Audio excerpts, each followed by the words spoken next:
So today we're going to take a look at APIs and how to interact with them. So API stands for Application Programming Interface. And to break that down, application is really just data or compute power that exists out somewhere on the internet that's not your local machine. Programming is the method in which you interact when you push and pull that data. It's how you actually do it. And then interface is the way you are getting data. And the most common way is HTTP, which is the protocol that builds out the internet. It's what all web browsers use to talk to each other. And it's the most efficient and powerful way that computers talk to each other now. So to start off, on the left side we have a client, which could be a PC, it could be a phone, it could be a cloud instance, or it could be a piece of hardware that you picked up and plugged in. Once you have your request ready, you know what data you're sending, or you know what you need to get, it's going to do what's called an HTTP method. And there's a lot of different methods out there, and the one we're going to be using today is a GET method. And the GET means that the client wants to get information from the server. So it's going to send the request to the server saying, hey, I need something. And in that request, it's going to usually have the parameter or the URL for what we actually need. The server is going to get that request, take a look at it, make sure it's valid, what it's actually requesting is there, take a look at its data, and then it's going to put that in to a response. And then it's going to send that back to the client in the form of a response, and then the data is going to be appended to that response. So that's pretty much on a high level how an API works. And there's a lot of different methods you can use. We're using a GET, but you have other methods called POST, PUT, DELETE, and then there's a lot of other ones that just do different things to the data that exists on the server. And by the way, the server can be something that's hosted in a company. It can be like another individual. Your friend can stand up an API that sends data to you, or it can be private in an enterprise. You can have a private API that only your customers reach out to. So that's pretty much. So to actually use an API, we're going to be using Python, like I mentioned before. And I'm using a program called PyCharm, which is an IDE, which lets you write your own Python scripts.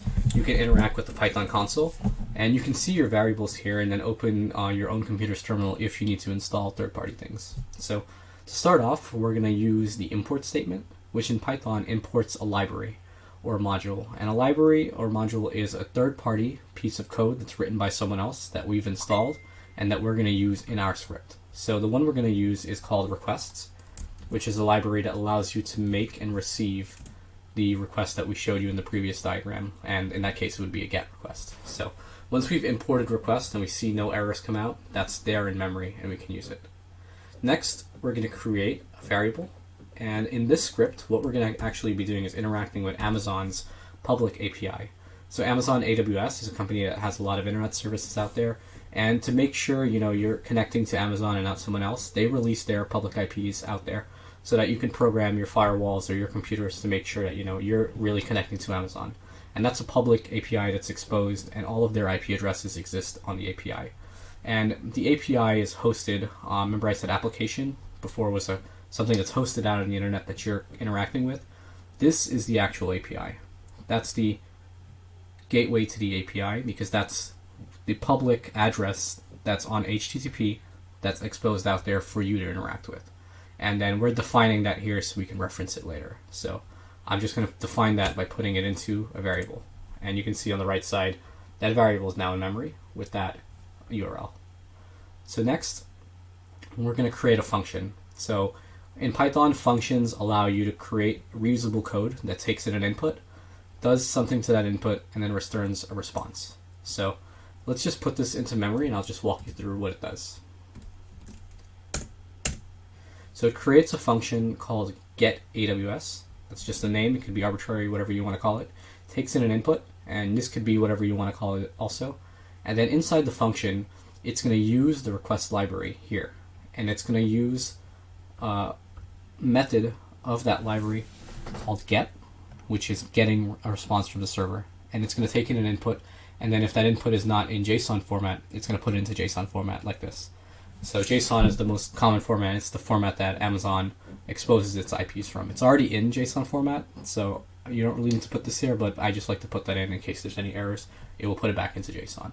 And then finally, it's going to return the response from that. So when we execute this function with an input, we're going to get back a response, hopefully from the API without any errors. So to see how that actually works, we're going to use this line here, and we're going to be executing the function here. You can also say we're calling the API. When people say that, that's what they're actually doing. And then we're going to store the response in this variable called getResponse. So let's execute that now. And this will go out on the internet, talk to that API, and get a response. So let's take a minute to really look at this response because it can get a little complicated. So the response comes back in the form of a dictionary. In Python dictionaries, you have keys and values. Keys are kind of the label of what the data is, and then the values are the actual data. So you can see, like, for example, create date is the key. The value is today's date in the form of a string.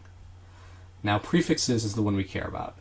So this is keys, prefixes, and then the data is a list of dictionaries. So it's a list of 2,578 subnets, and each subnet takes the form of a dictionary, which we can further drill down to. So again, the outer one is this dictionary response, and then it contains 4 elements. Prefixes is the element we really care about. Let's dive into that. That element is a list of 2,578 IP addresses, and then each one of those is its own dictionary, and that exposes 4 pieces of data. These are all called resources, by the way. You might hear that thrown around as well. So the one we care about is IP prefix, and you can see that the next one is the same format, just a different IP address, and then so on to the next one. And all the way down, you have all of these IP addresses. Now, how do you actually get the IP addresses out of them? So we have to navigate the data structure. All of this is called a data structure. So it's a list and a dictionary with another dictionary. So what it's going to do now, it's going to take a look at just the one we care about. So in the dictionary, remember we're calling the way you search the dictionary to get the data you want. You have to specify the key, and the key in this case is prefixes. We don't care about these keys, we care about prefixes, and we're putting that into the variable at the end. This is the format you put on the dictionary to get that out.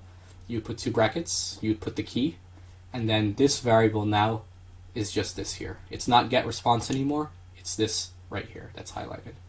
So now it's going through each row in this response. Remember, this is a list now, and the way you navigate a list, you go through each element in the list. Element 0, element 1, element 2. So we're using a for loop to go through each element in that list, and this is the actual list here.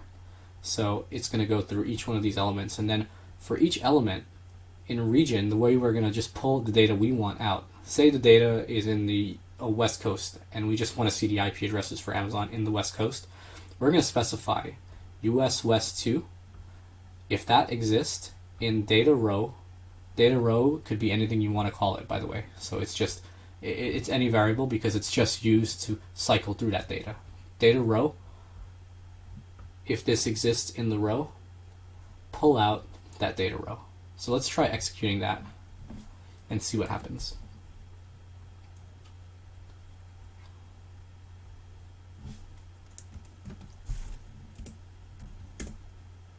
So you can see it pulled out all of those rows or elements that contain US West 2. And just to show you how interactive this can be if you use the console.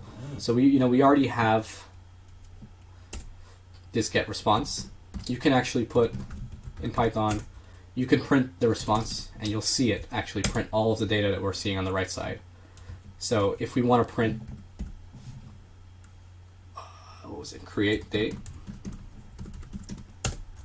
we're just seeing that information there. If you want to take it a step further and actually see all the prefixes, we can see the entire list like that. So that's the list there. And just like how you see the numbers on the right side, you can actually cycle through, if you want, each element in this list. That's the first one, second one, third one, fourth one, and you can see how the IP address is changing. I believe you can also pull out the IP address prefix like this by appending the next value. See? IP prefix. We're just kind of going down the data structure and getting the information we want and navigating it down. If we want the region, we can change this. Say you want to print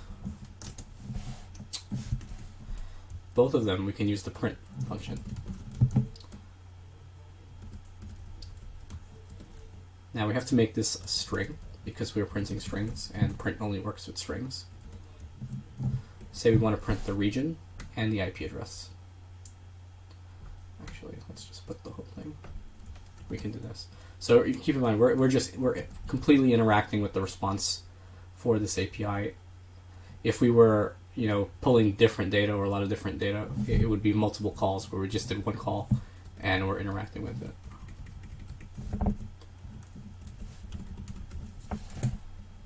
Oh, let's put a space. They're kind of stuck together.